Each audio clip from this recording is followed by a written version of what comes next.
Que pensez-vous de notre agriculture française et de cette agriculture européenne ? Il faut la repenser. Oui, totalement. D'abord, la France est un cas très particulier dans la gastronomie mondiale. D'ailleurs, le repas français a été mis dans le patrimoine de l'UNESCO. Donc Exactement. C'est tout à fait essentiel. Il faut le conserver. Nous sommes des nations qui restent d'ailleurs le plus longtemps à table encore aujourd'hui. On est les derniers à rester longtemps à table. Les derniers. Donc notre agriculture, qui est encore magnifique, et nous avons des agriculteurs extraordinaires qui ont un amour formidable des plantes et des animaux. Maintenant, il faut les aider à évoluer, à revenir vers une agriculture la plus naturelle possible, en sachant que on peut mêler la production de masse à bas coût avec une agriculture de qualité.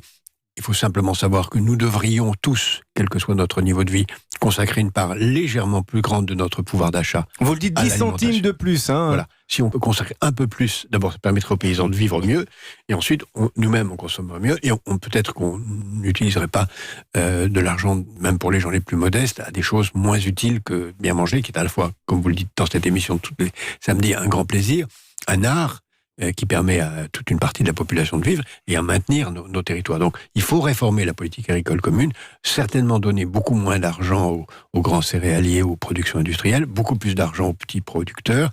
Et vous dites quoi, en fait ? Il faut revenir à une agriculture paysanne, plus locale ? Oui, à l'échelle mondiale. On sait maintenant qu'on pourrait nourrir 10 milliards d'habitants sur la planète si les paysans avaient des droits de propriété, une formation de haut niveau, et s'ils avaient vraiment le contrôle de ce qu'ils pouvaient produire. Et si on poser des contraintes très strictes à l'industrie agroalimentaire et faire en sorte que on ne soit plus tenté de consommer ces produits industriels épouvantables et donc de revenir progressivement vers ce que les paysans et les merveilleux cuisiniers nous offrent.